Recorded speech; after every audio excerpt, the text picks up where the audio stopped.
order. Good morning, everybody, and at this time, I will turn the meeting over to Chris Tuck. Thank you, Darlene. Good morning, everybody. Good morning, Mr. Chairman. So a little different this time for the governance committee with our previous internal control director moving on to another position. But so I'm going to take on the lead just to help Suzanne Hensley before she gets in front of the board with a short notice to do this report and kind of outline it for her. So starting out with the management of internal control report, per public authorities law, it does require that we certify annually in our Paris reporting system that our system of internal controls are in line with the internal control standards. So I just want to inform the board that we are able to certify this year. Fiscal year 2025, there were no material deficiencies found or noted. There were several opportunities for increased efficiencies, operational efficiencies, which is what this position and program is here to do. And certainly reduce some risks as we notify things and things change throughout the year. And there are some action plans in progress to help the staff continue to work towards these goals. So it's something that we're doing company-wide, certainly with the transition of personnel. We're getting our feet back into the program here now in the end of fiscal year 25, but the beginning of fiscal year 26. So Suzanne's doing a great job learning the business and understanding the departments to continue to grow and build this program. There is no action required on this. That is just an informational piece to the board. And the next report, the annual performance measures report, I did have, both of these reports were updated due to me taking over the report. There was a few errors that I made, so there's new reports on the table for you. But the other one is the annual performance measures report. So the new report does outline there was a formula error that actually Suzanne had caught for a calculation. It was double counting the call bus ridership in our consolidated report, which isn't necessarily a bad thing for the ridership side, but unfortunately it was incorrect. So looking at that annual performance measures report, this is also part of public authorities law that we have to post on our public facing website, the performance measures, to notify the public as where some of our trends are going and what things we are seeing in the reports. Overall in the report, there wasn't anything that jumped out that was drastically different compared to last year's. Other than two things. One of them is the ridership for Oneida County. I think as we've talked about over the last little bit over a year since the system redesigned in March, the ridership from over last year is up 12%.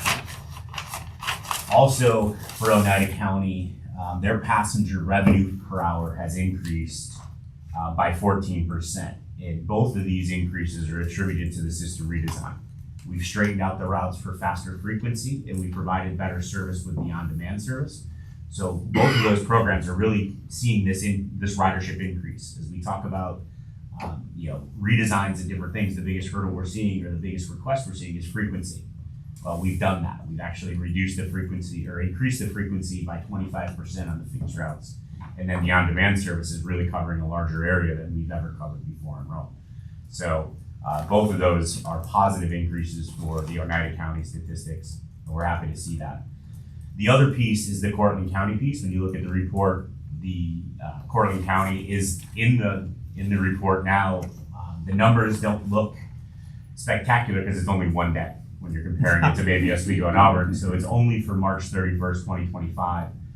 So we don't have anything to compare from before. We certainly know in discussions with our Cortland team in the county, the service is doing very well. Anytime we have conversations with them, they still to this day have yet to miss a trip since we've taken over as of March 31st, which is a true testament to what we came in there to do. And they're certainly excited about that. So Cortland County being in there is another variation that was not there before. But as I stated, other than that, everything else is pretty much in line or is in line with things we've discussed from Steve's report and other leadership reports throughout the year. Any questions on the measurements report? Julie, go ahead. So we're getting good report from Brooklyn about the new transition, right? Yes, and I don't wanna jump on, I don't know if you're doing a Cortland update or anything for this report, no, for today, but, we are seeing a lot of positive to the service down there. It's running consistently every day. They're getting the same routes, 1 through 7, running every day. They're making pullout as 100%, which is something they didn't do before. So they're certainly excited about it. And the one thing they're very excited about is we have the support right here. We're 30 minutes away to give them the support. So if there's a day, right now, I think one day out of the week, we are sending somebody here as a supervisor from Syracuse to go down there to help them fulfill their service. Certainly, we know in the summer, it's a lot more vacation time being used and time off. So we're assisting them, but we can do that, and that's really what's making them successful. One other question, so I don't want to get here, but we had a person to be on the board from Cortland also. We will, yes. The legislation was proposed. I don't have a status update. I know Senator Webb carried it from Cortland County, and Assemblyman Magnarelli carried it from the Assembly side. It was put forth. I got an update there, but I haven't gotten an update of it passing yet. So Chris, how was their paratransit going? their Because when I paratransit was is. there the day that we took over, Mhm. I Yeah. heard a lot of negative about paratransit. Yeah, I was there too. So down there, before we took over, they really didn't run a call of us type service. They had Dial-A-Ride, which was open to anybody. It wasn't specific to paratransit service. It was anybody that was able-bodied that wasn't on a fixed route could call and request a Dial-A-Ride trip. Yeah, So they never had a paratransit type service. We've brought it in now, March 31st. It's growing. There's some understanding. We're working with MAS. We're working with the folks down in Cortland County to continue to get the word out and what it actually means, because it is different than Dial-A-Ride. But we're seeing a steady increase month over month with ridership. It's not hundreds of people a month, but it's a couple here and there that start, as conversations happen, yeah. start signing up for the service. I know when we were there, when it's been open, people wanted to get on the bus at that time. Yeah. Yeah, they're excited to see some things changing, and now we're looking at future changes that are going to happen in the sign up here starting next week. Changing some of the routes. There's one route that does a giant hour. I don't know. It's a little over an hour, right, Ben? An hour loop. So we've actually split it so it comes out and back. So we're going to create an 8th run for them, but it's going to make it more convenient for the customer, because if you get on the outbound side, just outside of the city of Cortland, to go back to the city of Cortland, you have to go out through McGraw, Willett, come all the way back in, down towards Green Peak.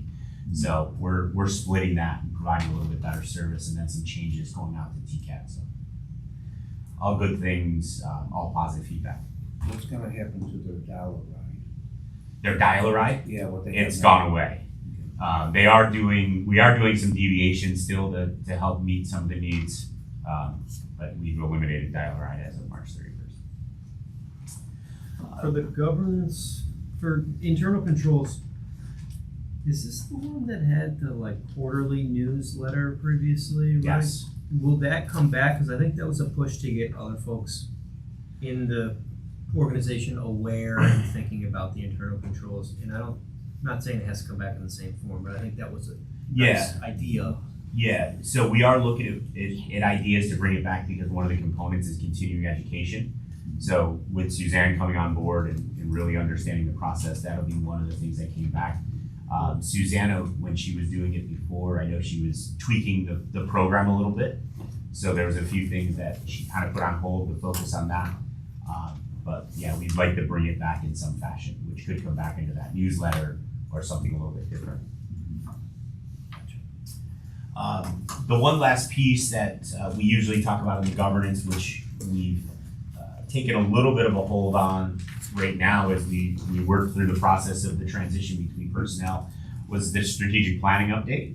So back in August, the board unanimously approved our new mission, vision, values, which we have now displayed throughout all of our properties, and have updated all of our documentation to support the new mission, vision, values.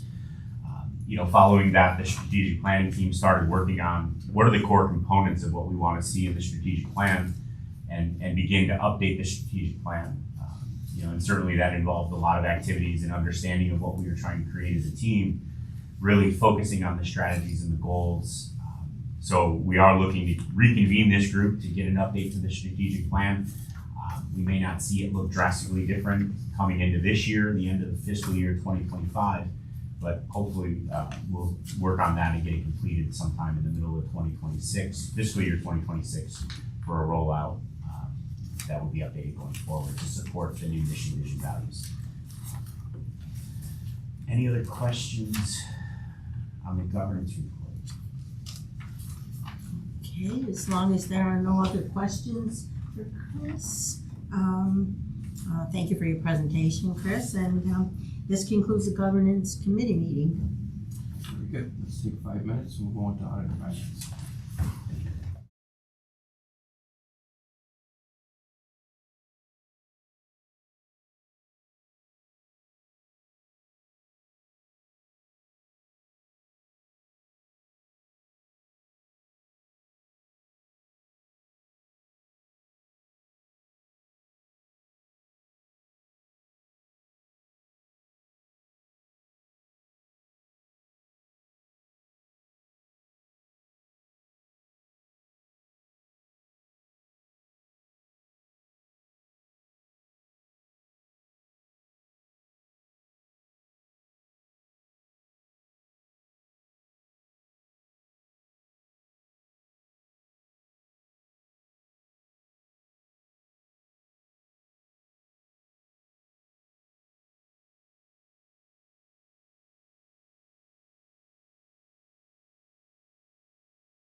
Okay, we'll bring the audit and finance committee, meeting together. I'll turn it over to Melissa, and then we'll have a report out from our friends from Bondale. Turn it over to Greg Evans, the auditor, manager in charge of our audit. Okay. So, again, you have a big packet in front of you. We're not gonna hit all of it, I promise you. So we'll go through the bound copy, the audit presentation. The actual reports are in there and attached, for your reference.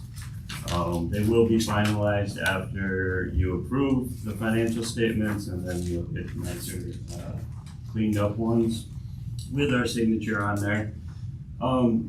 So before we get started, it was mentioned that we always have clean audits and, I will point out, it's not from a lack of looking.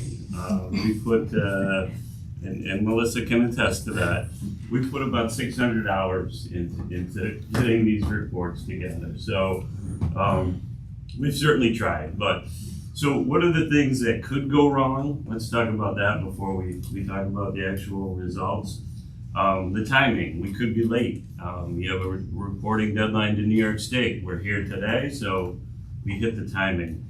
The numbers, we could come in and we could propose journal entries. We'll talk about whether we did that or not. We didn't change any numbers, so that's another good thing. We're gonna look at internal controls, make sure that they're designed properly and they're operating as designed. And then we're gonna look at compliance, right? So did you spend the money in the manner in which it was allocated to you? So those are the things that could go wrong, but as we're gonna go through, none of those things went wrong. So I kind of give away the ending, but we'll go through it anyway. Actually, next time you can start with that. Start and end with it, that's how we're done. Yeah, start with that. I feel like I'd be letting you down. So part A, we did do an audit of the financial statements. That's the numbers piece that I just talked about. Part B, this is the internal control piece that I talked about. This is the audit in accordance with government auditing standards. We're required to document and look at your internal controls. Part C is the compliance piece. Both federal and New York State require us to look at how you spent your money. And then part D is New York State has guidelines on how you can invest your money. It's pretty limited.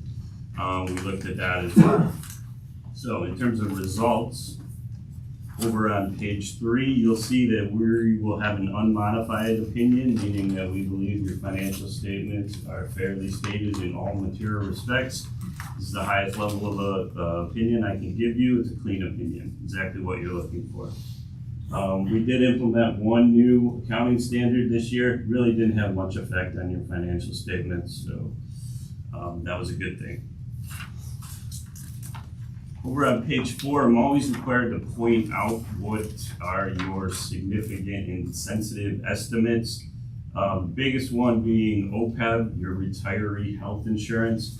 It's a whopping $179 million liability, so.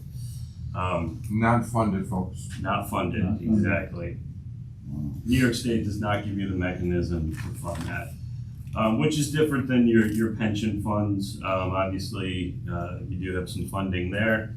Other big liabilities are related to workers' comp and health and dental, medical claims. Most of those numbers come from third parties, and as you'll see on the next page, our job is to review those factors and the assumptions that they use to make sure they're reasonable.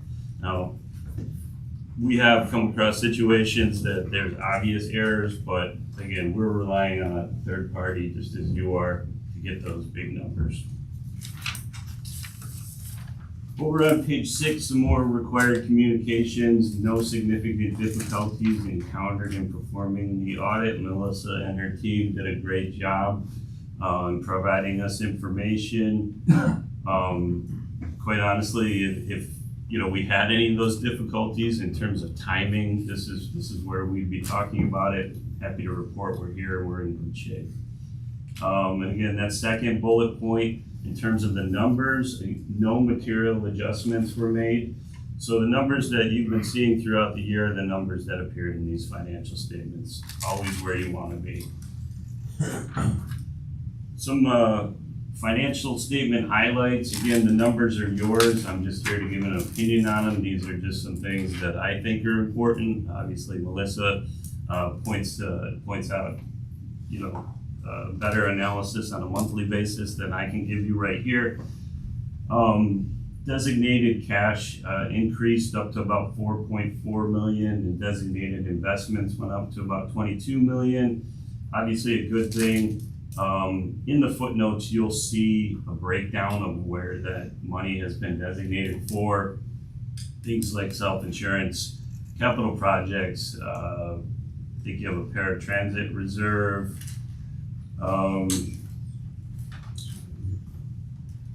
Operating, right? So those are all listed out in your footnotes though. Another big thing that happened this year, obviously the additions of about 40 million in vehicles. That was huge for you.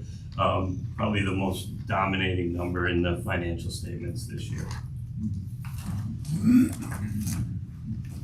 In terms of liabilities, again, we pointed out these things sort of jump around. Your pension liabilities sort of go up and down on an annual basis.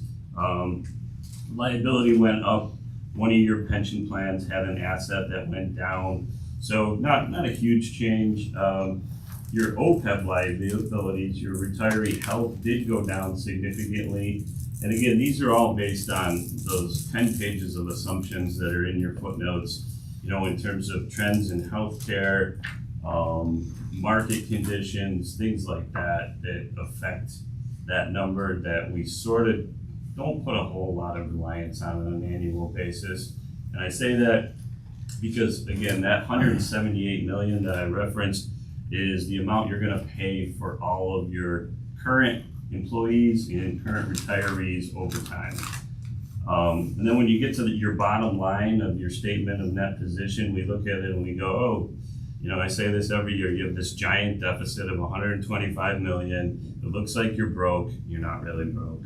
When you pull out that retiree health, everything looks a little bit more normal. And to Nick's point, you can't fund that. So you have to look at it on an annual basis. Okay. So what happened during the year? Big thing again was related to the funding, related to those buses and the change in the OPEB. So those things all put together, you ended up with an increase in that position of 90.4 million. It probably doesn't feel like you had a giant addition, but the way your funding works, you do get money to pay for those buses. So, and again, when those OPEB liabilities go up and down, that does affect your expense.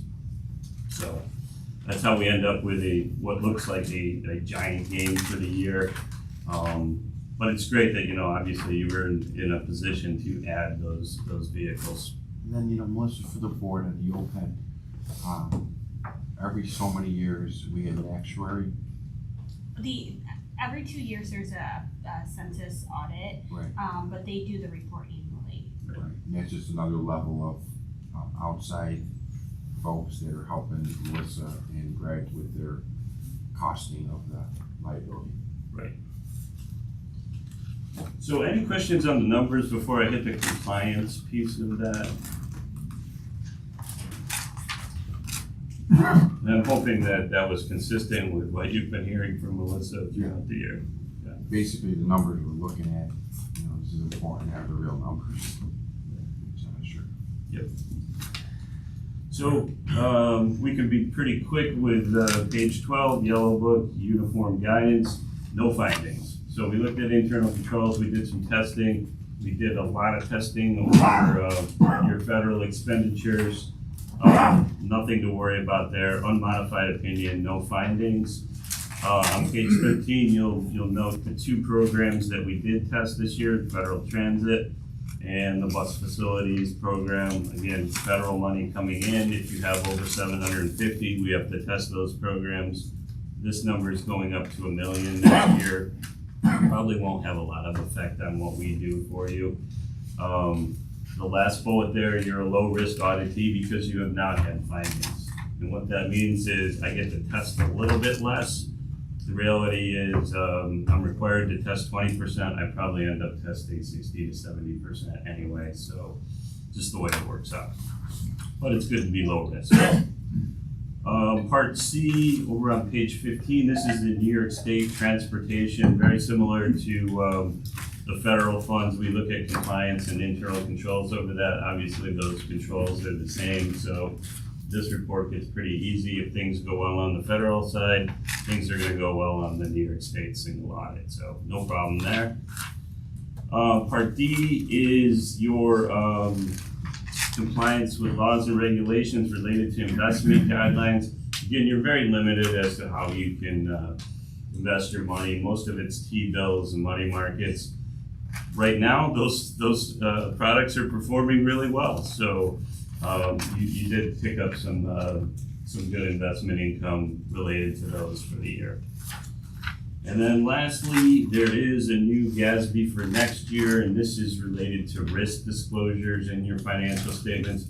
Again, I don't think this will have a lot of effect on you.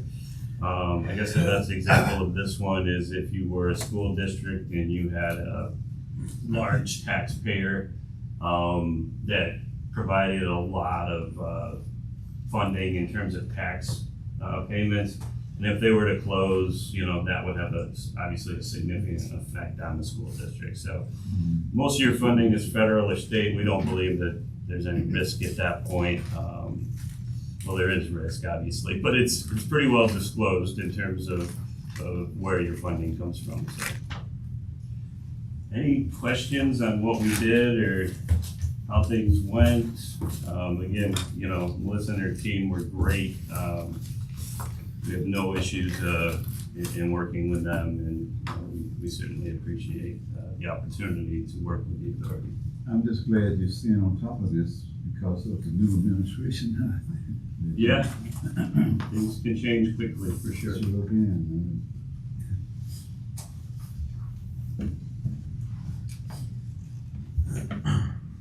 Any other questions? So I also want to echo what Greg said. Obviously, it's not just me. I get to sit here at the table every month, and certainly next to Greg as he's presenting this. I call it our report card, and I feel like we got an A+. But I would truly be remiss if I didn't say it's the whole finance team and really members of the whole organization. We have HR has a big component of there with it, the healthcare and the OPEB and stuff. So thank you to everybody.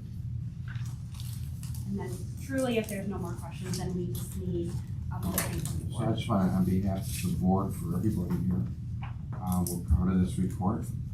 There's thousands of transactions that go in and out of our ledger. We have operating budget, we have capital budget, it's just a big highway mess, basically. But we're controlling the traffic. It's important. So, I know we're all happy about this because these are not things that are easy for an organization of this size. So we're, on behalf of the board, want to thank everybody in the organization because it's important. It's important. With that being said, I will ask for a motion to accept this. Tina, second. Darlene, any discussion? All in favor? Aye.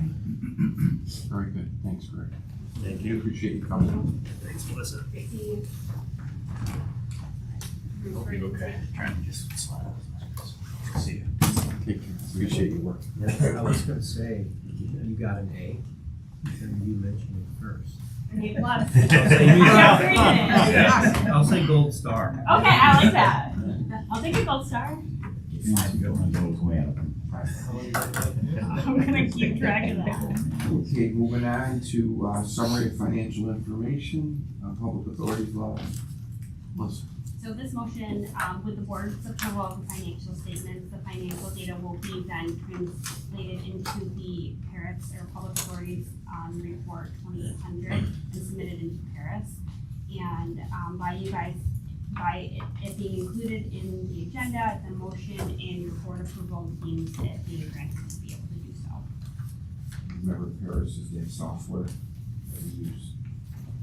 Okay, any questions with Melissa on that? Pretty basic. I have a motion. Tina, second. Neil, any discussion? All in favor? Aye. Moving on to our annual investment report, Melissa. So in accordance with Public Authority Law 2925, the annual investment summary and authorities' interest-bearing accounts and investments utilized during the year needs to be reviewed by the board. It is included in the board packet. The report as well as the guidelines. No changes have been made to the guidelines, but it is required for you guys to review them and approve them annually. So if there's no questions, I also need a motion for approval.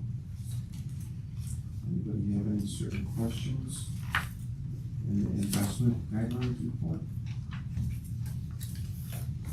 We get reported every month. With that, may I have a motion? Julius, Neil, second. Any discussion? All in favor? Aye. Okay. Guidelines for the disposition of property, Melissa? So this is in accordance with Public Authority Law 2896, Section 1 and 2. The guidelines must be reviewed and approved by the board of members on an annual basis. These are then filed with the comptroller, Department of Budget, the Commissioner of General Service, and Legislature. Again, there's no changes to the investment guidelines this year. That's where those buses go to get retired and other things. Yes, We're doing it. it's only with approval. May I have a motion, Neil? So moved. Neil, second. Robert, any discussion? All in favor? Okay, annual procurement report, Keelan. Good morning. Good morning, everyone. Good morning. All right, so our annual procurement report, and this is required by public authorities law to be reviewed and approved by the board before we submit to the state. So this is that large 11 by 17 dump of data. This is including procurements that are worth $5,000 or greater. It includes one-time purchases, annual agreements, as well as multi-year contracts. Some of the information listed on there is vendor name, method of procurement, what it was that we were procuring, expenditures. There's a lot of information included. I do want to highlight the first step of this was completed by Jason. It is a lot of work. It takes a lot of time, a lot of energy, and a comprehensive understanding of our contracts. So he did a fantastic job, and I was very appreciative of the help. So if anyone has any questions, of course. We just need a motion for approval. I have a motion by Llewellyn, I have a second by Neil. All in favor? If you have questions later, you can always add a certain procurement, we can bring it back. Bring it back to Chris, so we'll figure it out. Okay, procurement manual updates. Yes. We have some updates. So for public authorities law, we are required again on an annual basis to submit our procurement manual, which needs to be reviewed and approved by the board. There were no significant policy updates this year, just a few administrative things. But we are looking at authorization to add the senior manager of Portland onto the authorization levels. $2,500 will be the level, which is in line with all existing managers. Motion. Darlene, second. Llewellyn, any discussion? All in favor? Aye. Okay, Jackie, we're gonna go over the substance abuse policy.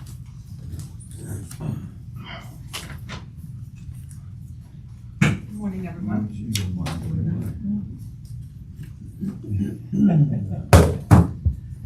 Laughing about. Caleb is okay.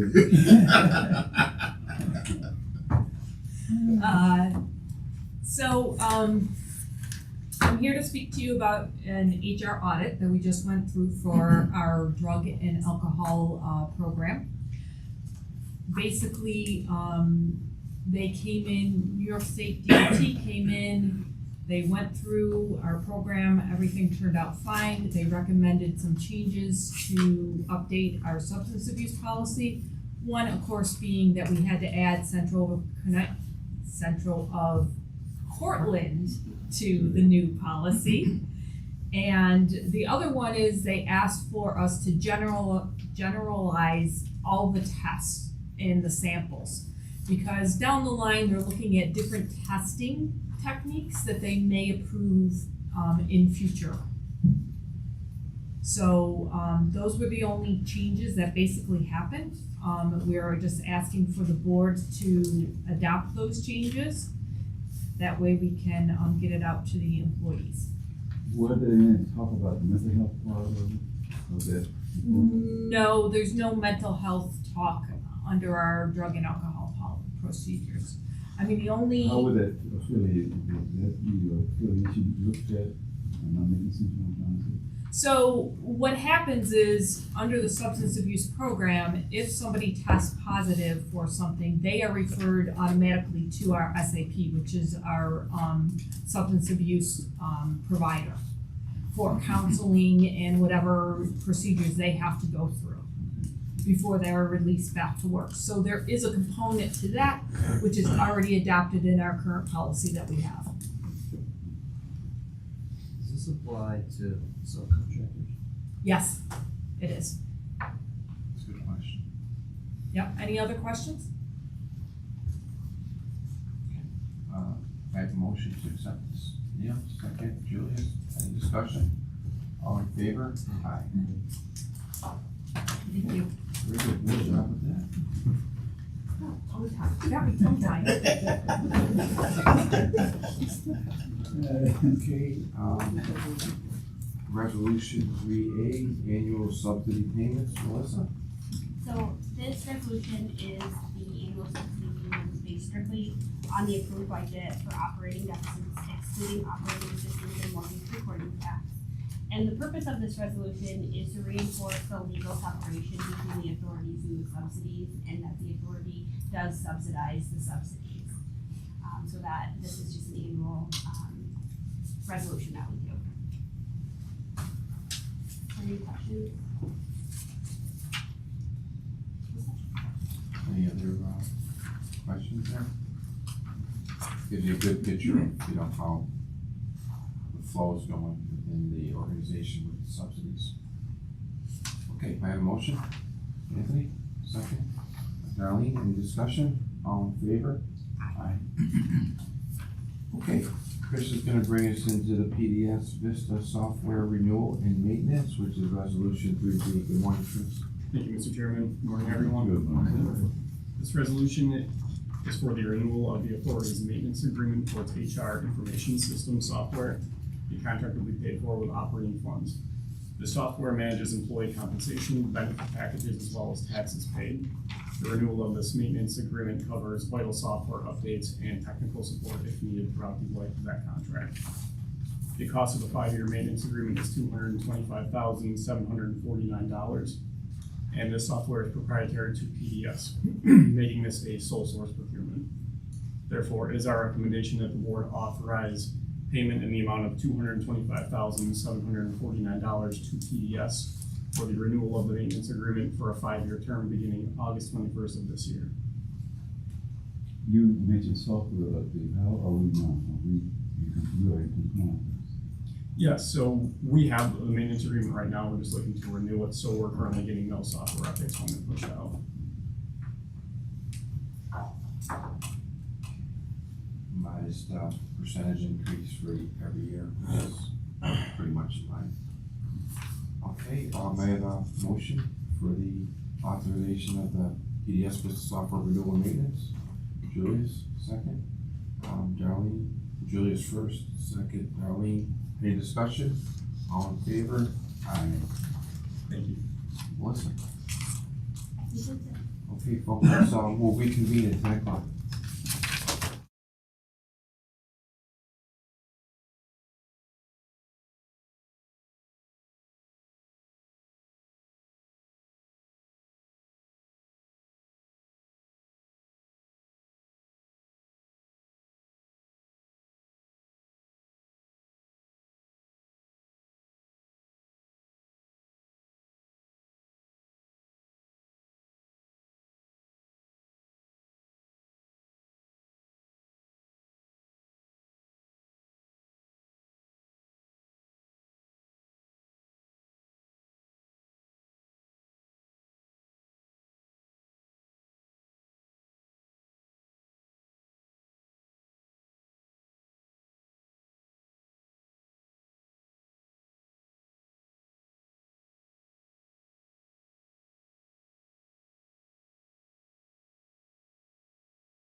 welcome today to our June meeting. Yeah. I've also, Genesee Street. been notified today's the longest day of the year. So, I want you guys to stay up after. On a Friday? Yeah, stay up. We're gonna start, Luella's gonna lead us in the Pledge of Allegiance.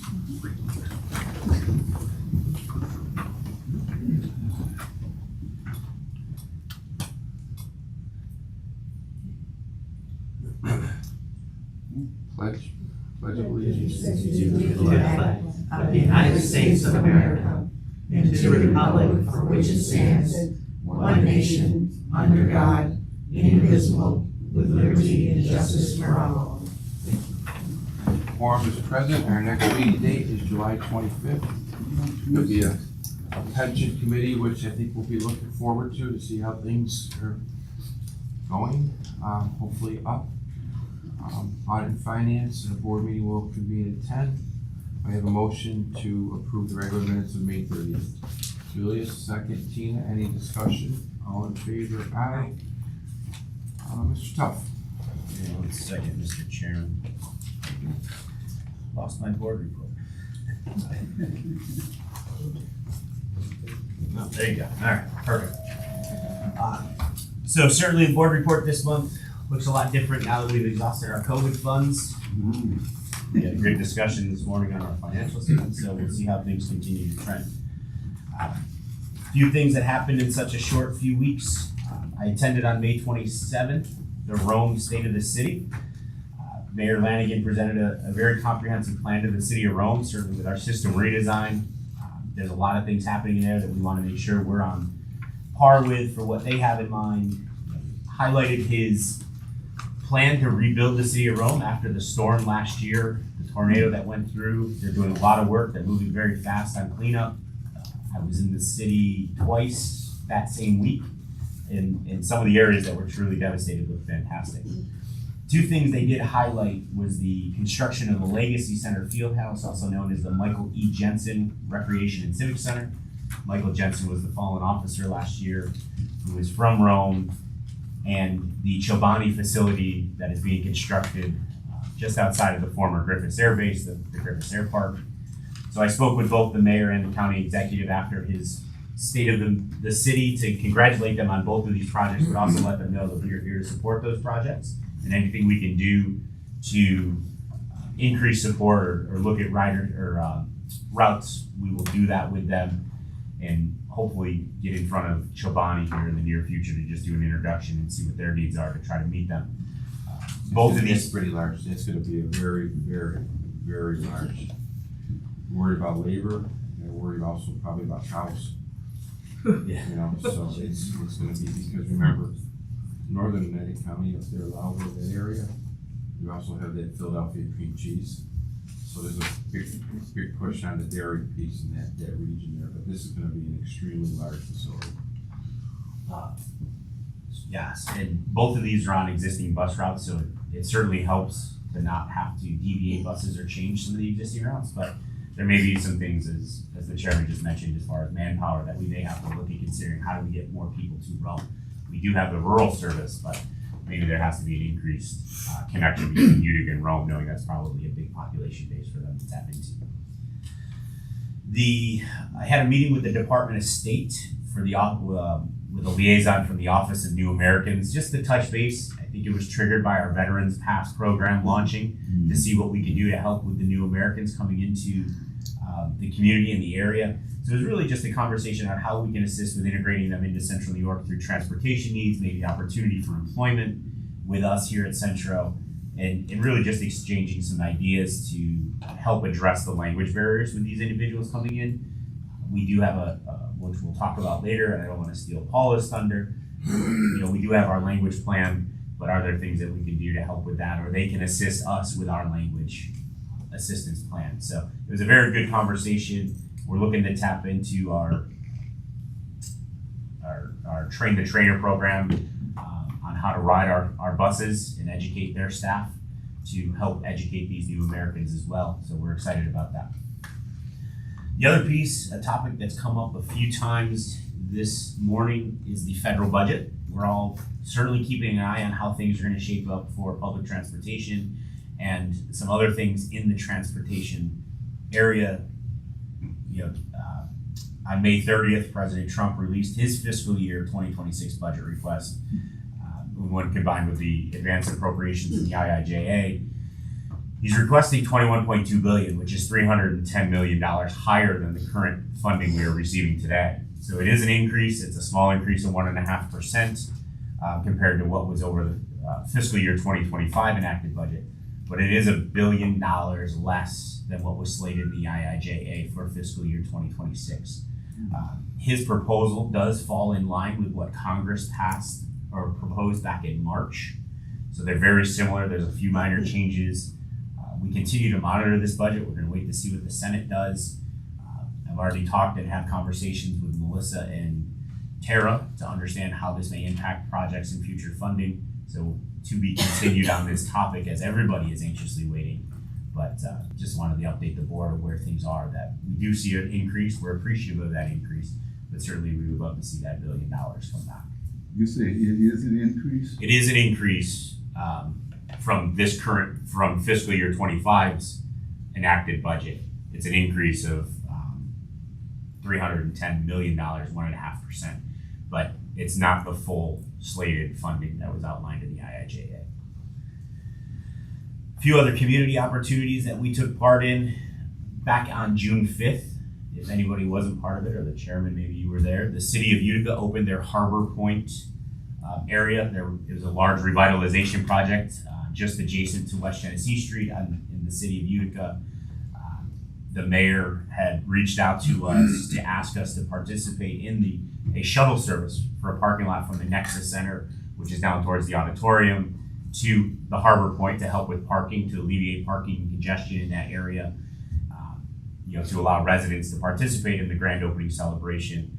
And certainly it went off without a hitch. The Utica folks did a fantastic job providing the service for the residents in Utica. The mayor did reach out and was very appreciative of this service, and certainly looks forward to us participating in other events with them in the future.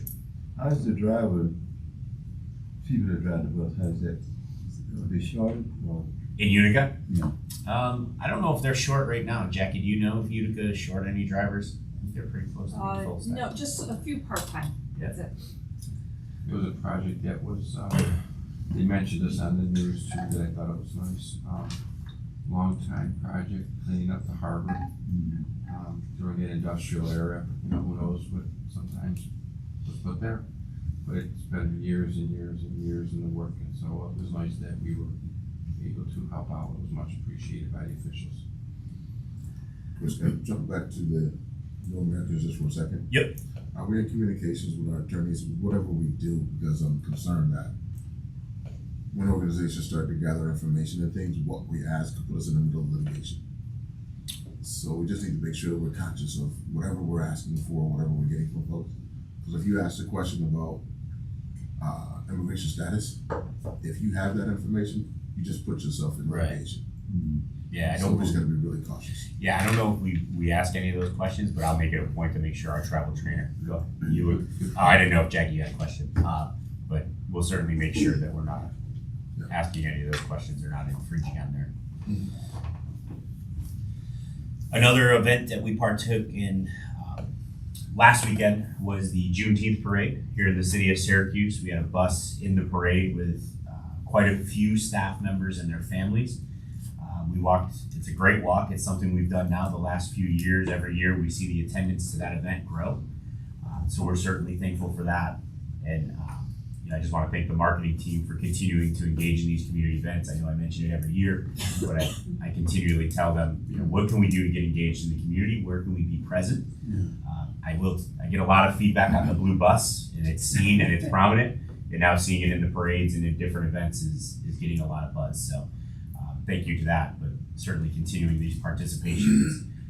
This weekend, tomorrow, actually, several staff in a bus will be in the Pride Parade down at Inner Harbor. So we will be participating in that.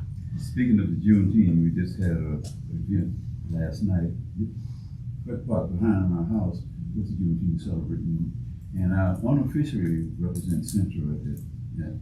And I'm gonna get some more color about stuff, so a lot of people have a problem with that. Sure. And that we'll be able to give them, a little bit more credit, how they can be able to get the color.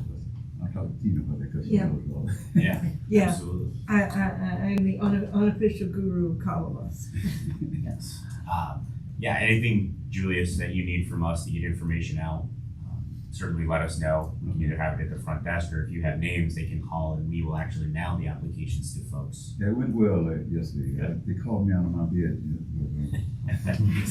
Well, if we can be of assistance to attend these meetings with you too, please reach out to me.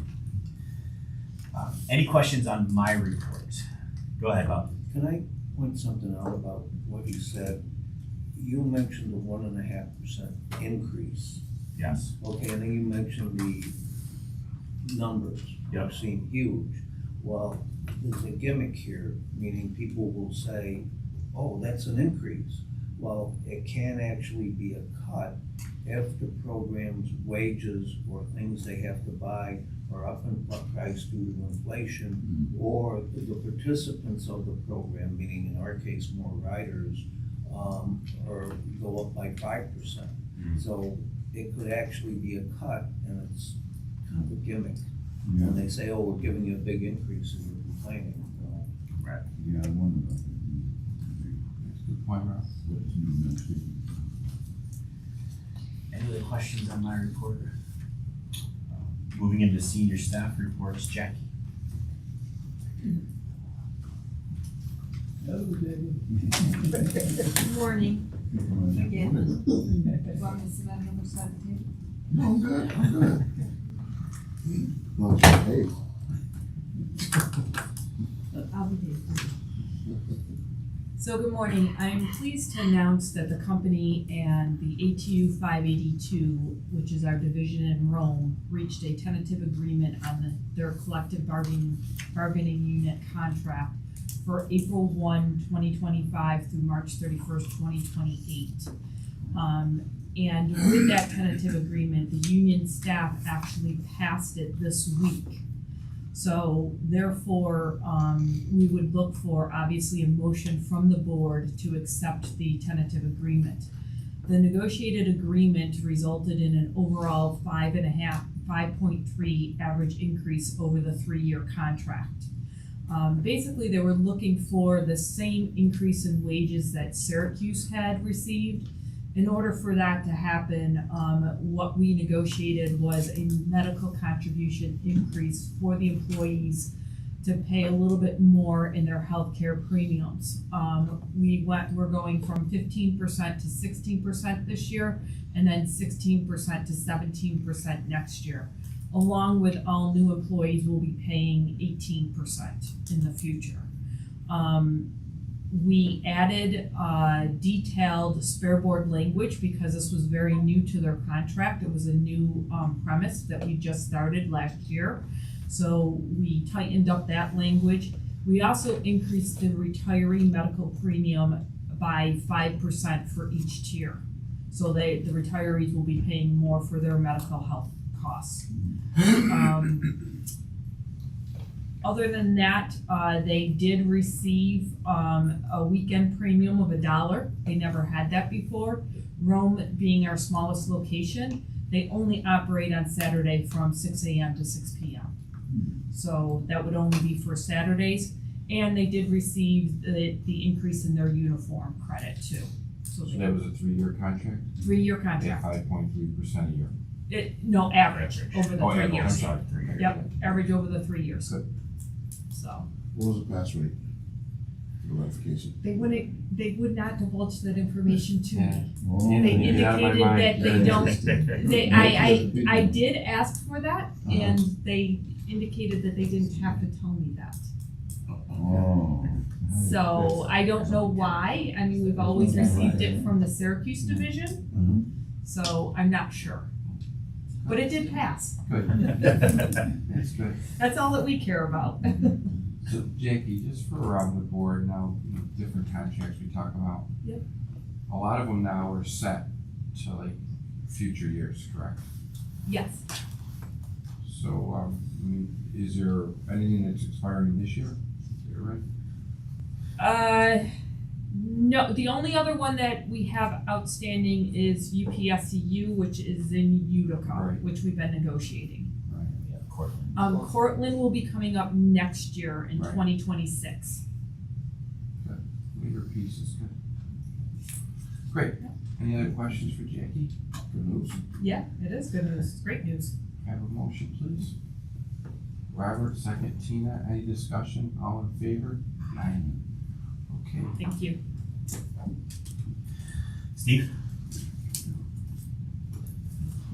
Plenty of seats over here with you. I know, I see that. Like the table's tipping over. The wall is It's right tough. on one side. The wall is tough over there. Good morning, everybody. How's everybody doing? Good morning. I'm gonna give you an update on ridership, to start off. May was a good month, as it has been. We've continued to increase ridership. There was one less weekday this year compared to last year, so you can add about 3 to 4% to the numbers I'm gonna give you. Syracuse was up 3%. Auburn was down 0.5%. Oswego was up 23%. Utica was up 6%, and Rome, as crazy as it seems, was up 42%. Now, part of that is because last year we instituted the new service, and anytime you institute new service, you're gonna see a dip before you see an increase. But still, it's a 20% increase over 2 years. The numbers in Rome, Chris alluded to it in the report earlier in governance about the statistics, but you know what we've done in Rome really is worked really well. Very excited about that.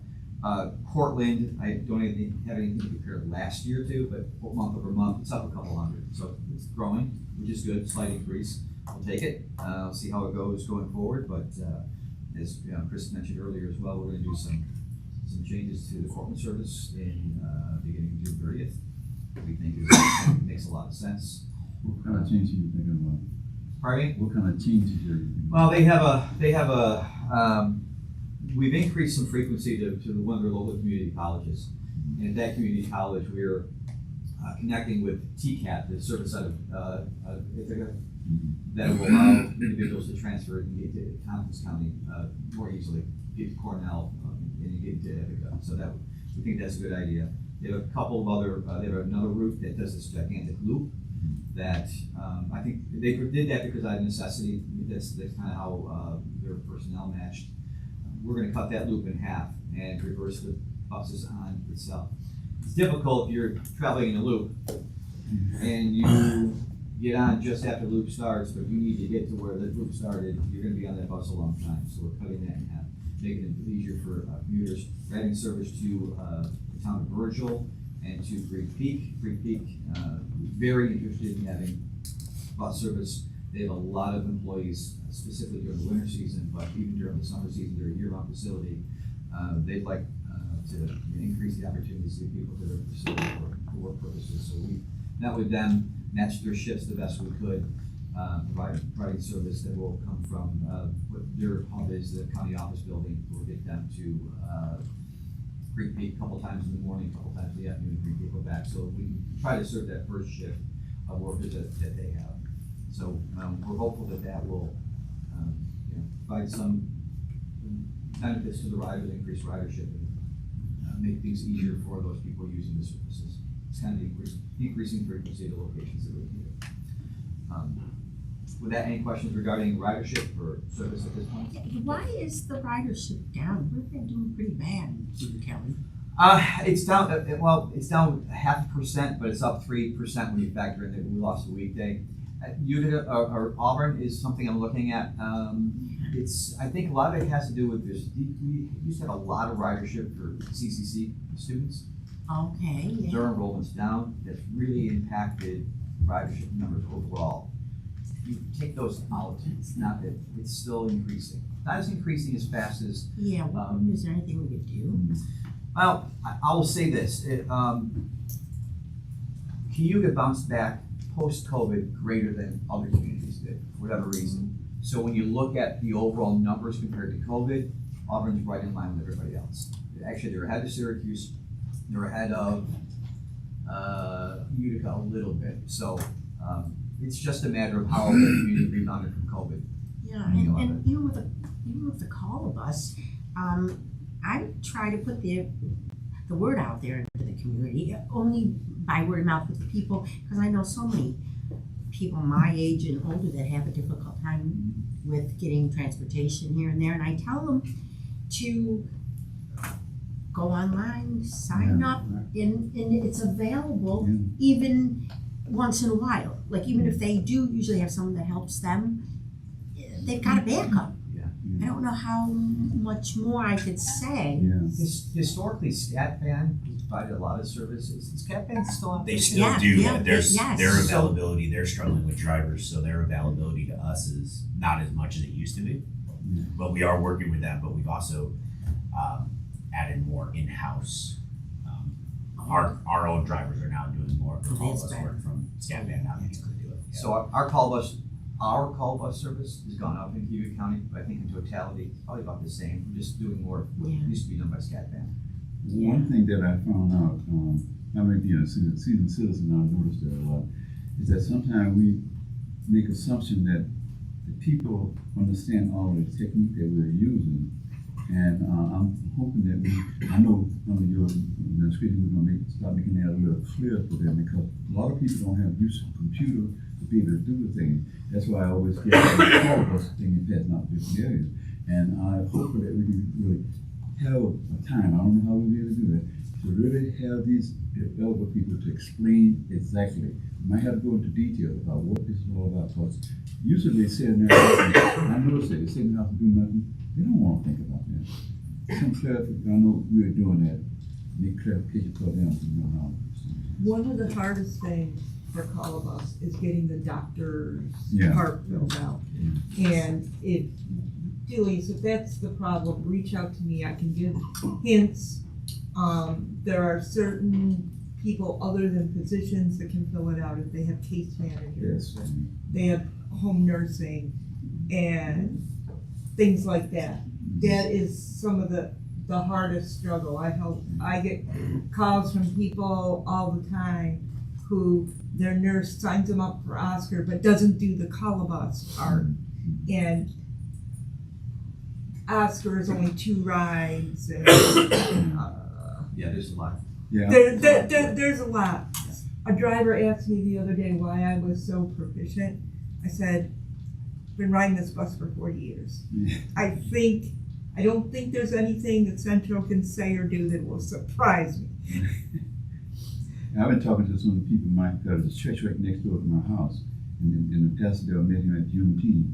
We're gonna try to have maybe an event there to bring people there to sit down in more detail than we can do here, to explain to them about what call-a-bus is all about. A lot of people say call-a-bus, I don't want call-a-bus.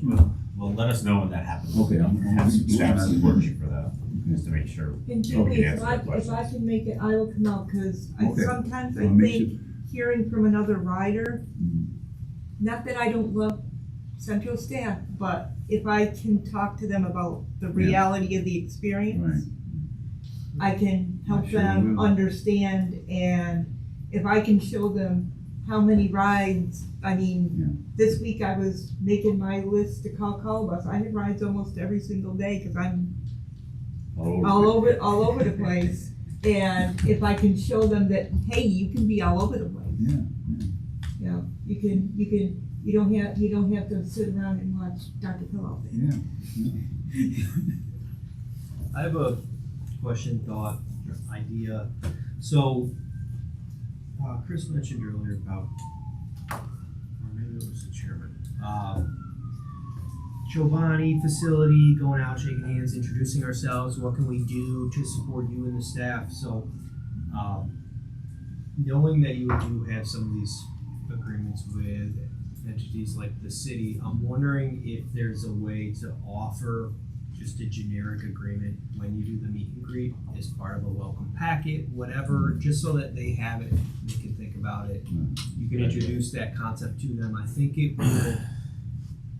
could open up some opportunities for large employers to jump onto agreements like that, which is good for the authority, but just having something in your hand or something you can refer back to, I think helps a lot. And I don't know if that's done. I don't know if the topic's broached when in those types of conversations or how that plays out, but I do think it could be an opportunity for us to get our foot in the door a little more so than just call us, you know, which they probably get 40 of those if Right. you're opening up a new facility with 1,000 employees and you need milk and whatever else.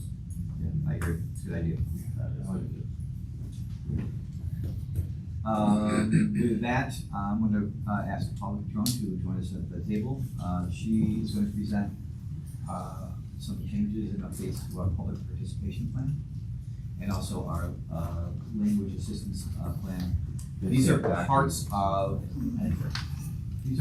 our Title VI program that we have to present every 3 years to the FDA to ensure that we're providing our services in an equitable manner to ensure that there's no disparate impact or discrimination against minority or component individuals. Thanks, Steve. All right. Well, thank you. And no, with that, I'll turn over the call. Thank you. Good morning, Mr. Chairman. Good morning, members of the board. Okay, so happy to be here with you today. I am here, as Steve said, to present 2 of our updated Title VI documents, the Public Participation Plan and the Language Assistance Plan for Limited English Proficient Persons. I'm going to speak very slowly so that I'm not mess that up. Okay, so as Steve said, these documents are reviewed and updated as necessary every 3 years as part of our Title VI program report. Our full report will be due this October, okay? So you're gonna see a lot of me this summer. So first up, we have our public participation plan.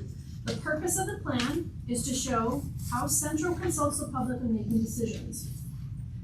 We added a lot of details to this report about how we're engaging the public, right? This includes community busing events, websites, social media, community feedback and information sessions, our surveys, just to name a few things. Again, all the details are in the report. We also changed a few things that we want to make you aware of.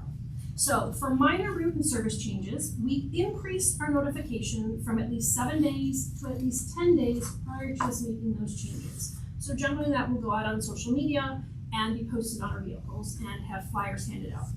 For public hearings, we decreased the legal notice publication from 21 days to a minimum of 14 days before the hearing is held. We specified that information to be presented at the hearing will be made available to the public at least 72 hours before the hearing is held. So that'll be on our website. Okay, it'll be all the documents, any kind of presentation that we're going to present at the public hearing will be available those 72 hours beforehand. So people have a chance to review it, to move on to the hearing, if they have any comments, you know, they'll be ready. And we also changed that public comments will be limited to 3 minutes per speaker, which is an industry standard. These changes were made after What was the, review. what was the time again for industry standards? Say it again. How many minutes? 3 minutes per speaker. 3 minutes. 3 minutes per speaker. I've seen 5 minutes. 3 minutes seems to be good one across the board. So again, these changes were made after we reviewed many different plans from other agencies, researched best practices in public participation, and of course looking at our legal obligations, which again is all in the report. So that's our PPP, if you will. Then I'm going to move on to our language assistance plan, formerly known as the Limited English Proficiency Plan. So the purpose of this plan is to show how Central evaluates the needs of persons that have a limited ability to speak, read, write, and understand English. And it identifies what language services we offer, okay? This is a complete analysis of our community, right? So the analysis was completed for DOT guidance. We looked at census data, we did mapping, we used our customer surveys, our operator surveys, and our feedback from Central staff to inform this plan. The results show that Spanish is the primary non-English language spoken at home throughout our 5-county service area. And as you know, Central provides our customers with access to translation services via Language Line. So just so that you know, we took 57 calls in 57 calls in fiscal year 2024 that needed language assistance. 50 of those were Spanish, so that's an 88% rate. We took 127 calls in fiscal year 2025, 115 of which were Spanish, that's 9% rate. So just making you aware of that because we are anticipating continuing to see a growth in the number of calls to Language Line, and you know, we can just expect that trend to continue. To note, we did to offer more options to our customers, we recently added a video service through Language Line, which is pretty neat. So Central staff was trained earlier this month on how to use an app on a tablet, and that will connect customers to interpreters over video. So that is a really neat feature that we're glad to be able to offer to our customers.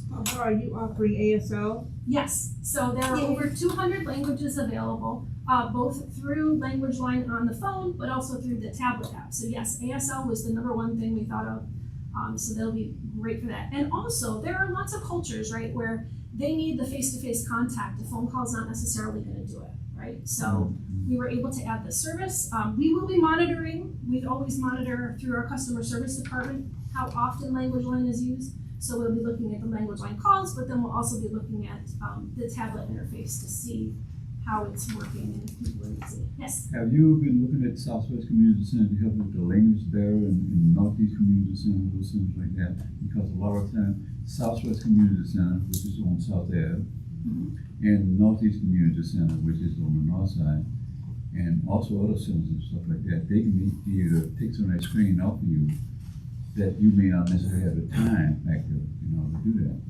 If you contact them, that might help you out a lot with that language barrier and stuff like that. Yeah, and both of those locations came up in my conversation with the Department of State liaison as well, to see how she can help bridge some of those conversations with us as being an assistant to that, so. Great, that's great feedback. Thank And you. Yes. Interfaith Works, Yes. they have That's tons of people, and this is what I learned doing some volunteer work with them. Some of the people, the languages are similar. They can talk to some of the people from Russia using Polish. So they might be able, if the language isn't available, they might be able to guide you to something that's close enough. Because it's hard, there's a lot of languages out there. University of United Methodist Church on University of Day will be able to help you also. So we get a lot of people from Africa and other places like that. So just a suggestion. Yes. If the purpose of a meeting is only to get feedback from the public, that's one thing. If it's part of another meeting, then you might want to set the number of speakers that you're willing to entertain. Because what we run into a lot of time is, we do the 3 minutes as well, but it could be 2 people or it could be 100 people lined up. Yeah. And if you don't have that stipulation, then you can't stop it. Right. It's hard. So what do you, in the first, You let's say 50? Yeah, you could say up to 20. Okay. And that way you can limit the number of people speaking. Have you done it? Yes, Has it worked? yes. Good. Because then it's like the first 20 will get a chance to speak. It's a good point. There's your hour. Historically, when we've had public meetings, if they've gone that long, we've got bigger issues. I'm speaking from experience. I only remember one year over 20 years. One day. Hopefully we don't have to go down the road. But yeah, that's a good suggestion. Yeah, and that's something we could look to add in future revisions, if you will, unless you wanted that. It actually just gives you the option. Okay, It's like- so we'll just put a pin in that. And Yes. yeah, that's great, especially as we are coming into major service, redesign. Who knows what those public hearings are gonna look like, so that's really great feedback.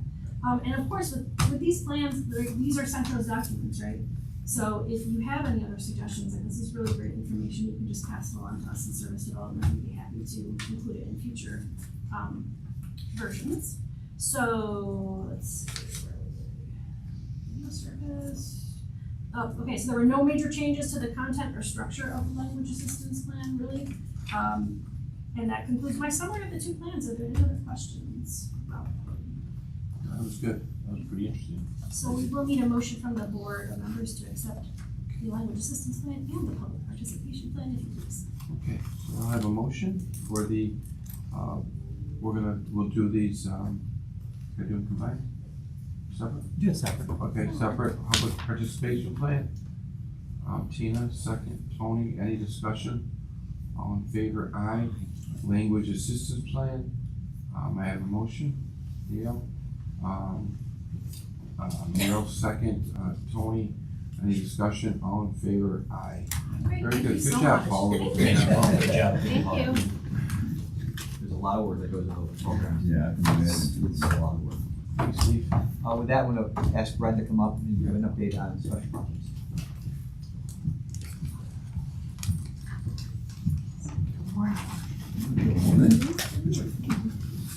So my update this morning is fairly short. I want to talk about Better Bus Oswego, which is happening. You've heard me talk about it before, but it's moving forward and going well.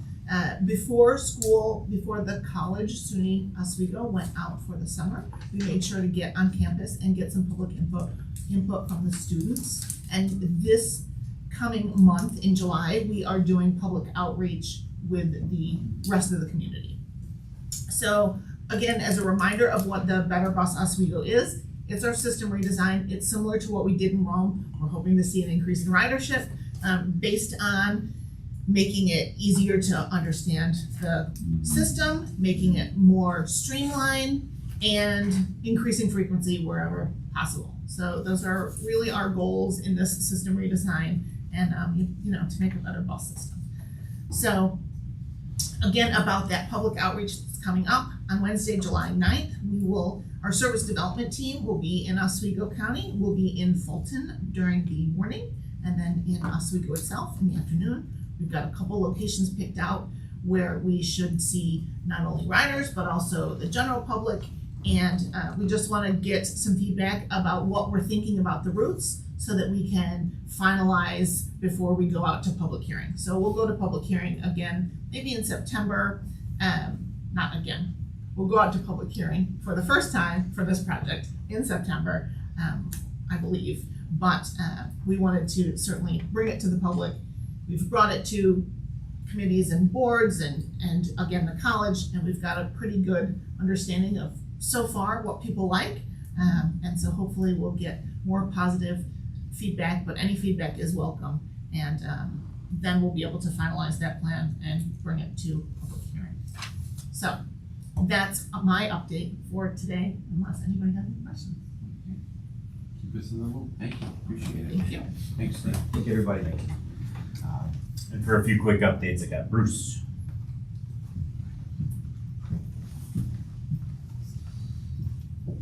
Good morning, everyone. Good morning. Same to Tony, it's been a few months since I've been up here, so a few updates for you guys. For the last several months, a lot has been going on with IT down in Portland County. Initially, getting those guys set up out of the highway department required quick thinking on our part because our internet service provider couldn't meet our deadline. So we came up with the idea of using Verizon's 5G cellular network. And thanks to Carlos, for our cybersecurity administrator, for configuring and implementing that secure solution.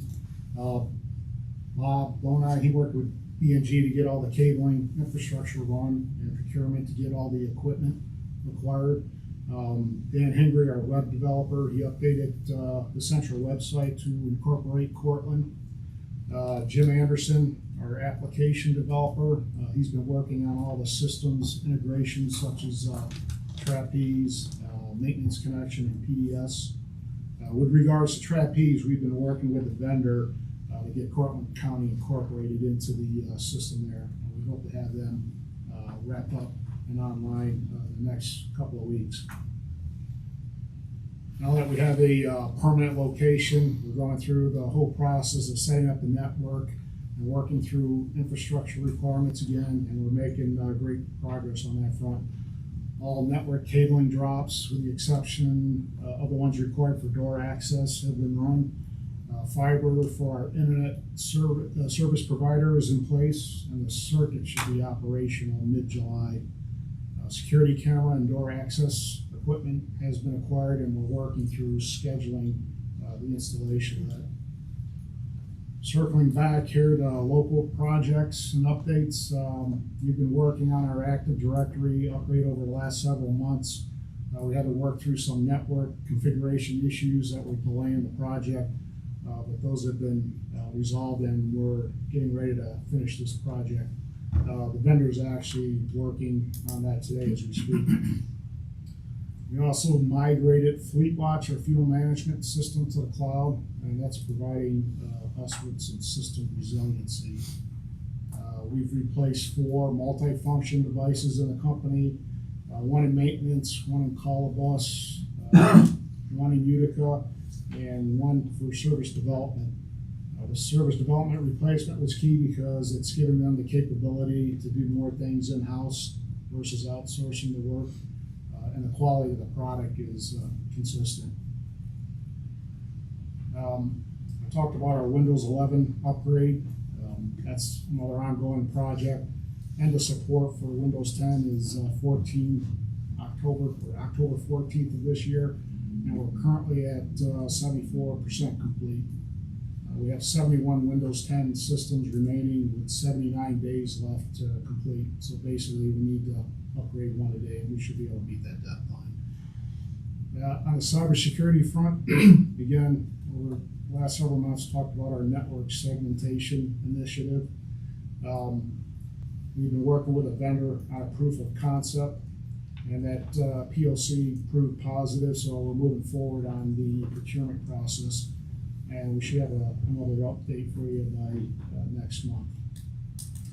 On the horizon, after months of deliberation, going back and forth with the vendor, we decided to remain on-prem with our Clever Devices refresh. The equipment's now end of life and needs to be replaced. This is going to be an extensive and complex project, and it's going to require a lot of collaboration with the vendor to complete this. And again, more to follow on this. And with that, those are my updates, unless you have any questions. Yes, Yeah, I don't know if it's appropriate, but have you been doing anything with GME? Wireless about normal yet? For, Because you mentioned about 5G, and I don't know. well, what we did down in Portland, what we have throughout the organization, through, I don't know if it's, I was just saying this was in. through T-Mobile, we set up driver's internet throughout all the properties, and because our service provider couldn't get a circuit up and running down in Portland, we took that configuration, put that in place to get the network up. And then once we move over, we're going to actually move that over into the permanent location and set it up like the rest of the property, so the drivers have internet out there. Any other questions? It's a lot of work, Bruce. Yeah, That's a lot of work by your team. I got a great team. Yeah, it's a lot of work. Seems like it flows out easily, but it's not put together that easily. Good, good, no, nice job. Thanks, guys. Thanks, Bruce. Mr. Chairman, that concludes my reports in the evening. Okay, very good. We're gonna move right into Audit and Finance Committee. These were all discussed in detail at the committee level. First one was to a motion for the, this is something here. Did we go through the, oh, okay, I'm sorry. For the audit, for the audit through March 31st, 25. I think Greg and Melissa and her team did a great job with all this, and the whole authority. May I have a motion? Neil, second. Robert, any discussion? All in favor? Aye. I need a motion to approve the summary financial information for public authorities law. Melissa reported out on that. Julius, second. Anthony, any discussion? All in favor? Aye. Annual investment report Melissa gave to us with, of course, our investment guidelines, which are quite limited. I have a motion. Neil, second. Darlene, any discussion? All in favor? Aye. Guidelines for the disposition of property, and remember, this is all property, folks, not just buses. I have a motion. Neil, second. Darlene, any discussion? All in favor? Aye. Annual procurement report for your glasses and your glasses on top of your glasses. Caitlin, thank you for that report. Make a motion to approve that. Julia, second. Tina, any discussion? All in favor? Aye. Also, we had some manual updates that were limited. Caitlin did a nice job with that. We have a motion to approve that. Darlene, second. Anthony, any discussion? All in favor? Aye. Jackie came forward with a substance abuse policy. Any discussion on that? Okay, have a motion, please. Julia, second. Neil. Any discussion? All in favor? Aye. Moving on to resolutions, annual subsidy payments.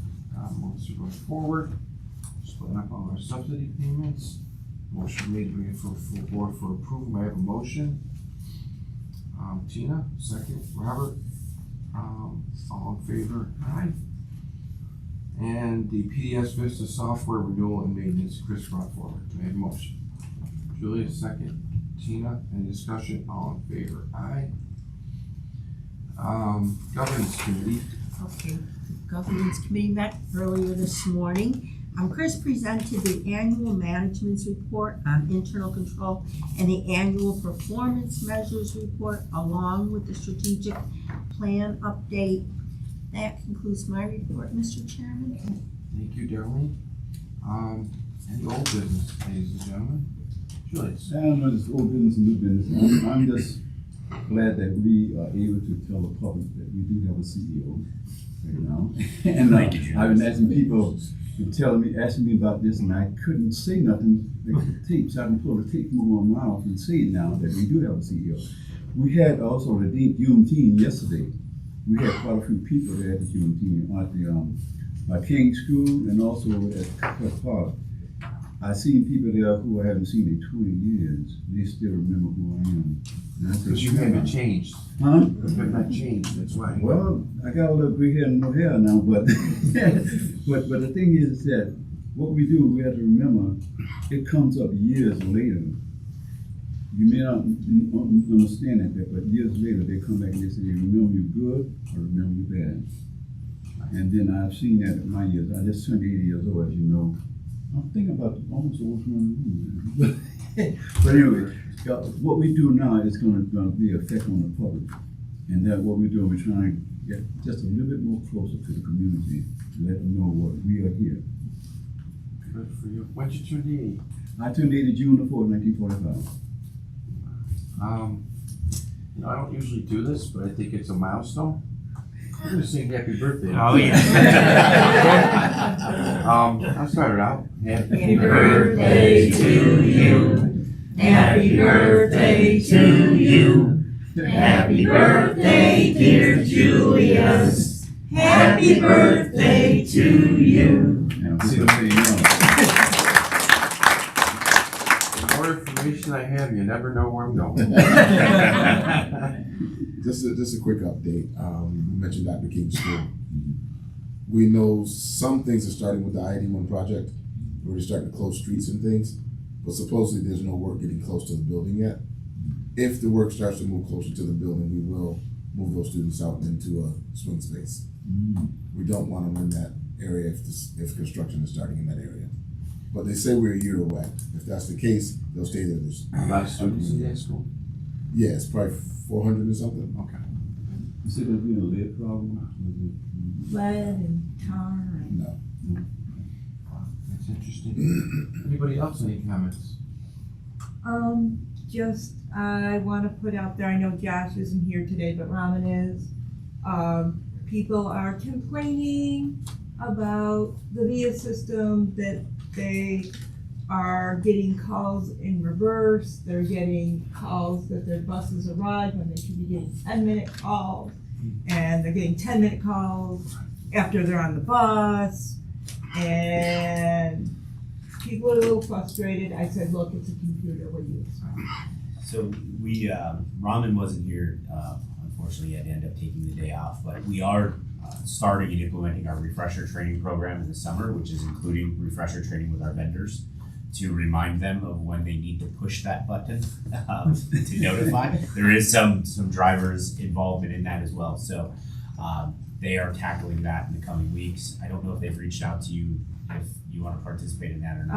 I will, because I enjoy the time to point out who may need a little extra refresher. Yeah, so they are working on that, and I know it's on Josh and Robin's radar for the But the people are really like, I said, just know your window and be ready. Never trust the phone. Very good. So noted, Chris, thank you for following up on that. At this point, I just Need a motion for a short executive session regarding the personnel related matter. Robert, may I have a second? Tina? Any discussion, all in favor, aye. Everybody, we're not gonna take any action coming out, I want everybody to have a great weekend. Okay, nice seeing you, Joe.